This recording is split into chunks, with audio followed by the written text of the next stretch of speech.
Maayong hapon kaninyong tanan. Amo ang sudan karon kay atay o batikon.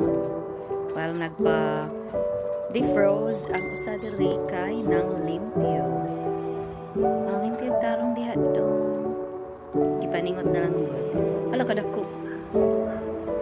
Ay, mala naglungag siya. Nay panagsa hilaw, nay panagsang kuan, murag lugaw. Oo, pa. Sugo na ko siya palit og luya pang puno sa lamas. Unya ang para dali mapanitan ang luya. Para dali mapanitan ang luya again, kay gamitan na to og kutsara. Kutsaraan nagtaman diha day. Na, tarong medyo nagpanit diha. Hutda. Dagpanit ka nang may mabilin. Kana kapaspas. Sakto. Inighuman ana niya, immense na siya. Charan! Immense na siya kay para maapil na siya kaon kay ang mga tao pa nagsahimilion dili kanon ang luya. Nya ara chill kay nang limpyo.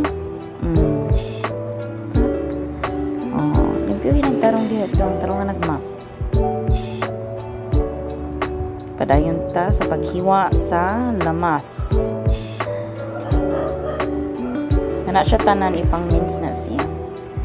Dayon maglimpyo dayon ta sa atay ug sa batikon. Ito na siyang ibuwag kay unahon na tugluto ang batikon kay para kuan siya sa ingan ani. Dugay man na siya maluto. So unahon ta nagluto ang batikon. Limpyo na siya tanan, ready ng mga ingredients. Ilunod na dayon ang ahos. Hastang bombay ilunod. Tanan, isagol tanan.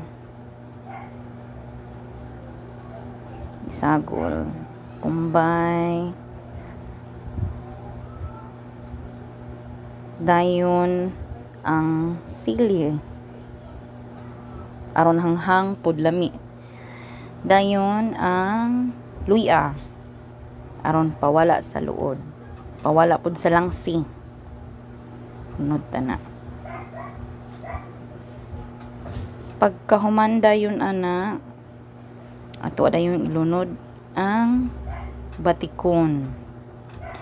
Ito na siyang simmer og 5 minutes baron or 5 to 8 minutes para jud siya maluto og tarong dili matangtang ang ngipon inigkit-kit. Kay gahi jud siya. Ibutang dayon nato ang mamasita. Oyster sauce. Aron mo lami jud siya.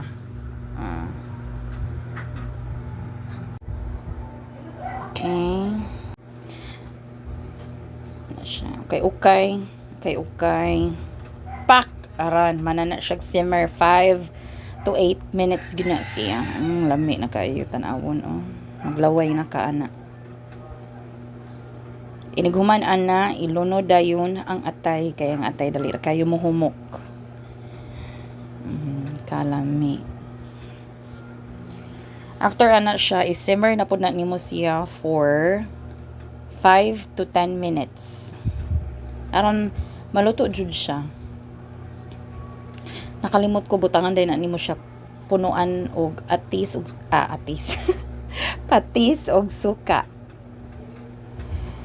Aron kalami finished product na siya. Maglaway na jud ka ani kalami na ikaon oy. Kalami. Mao na to siya among panihap.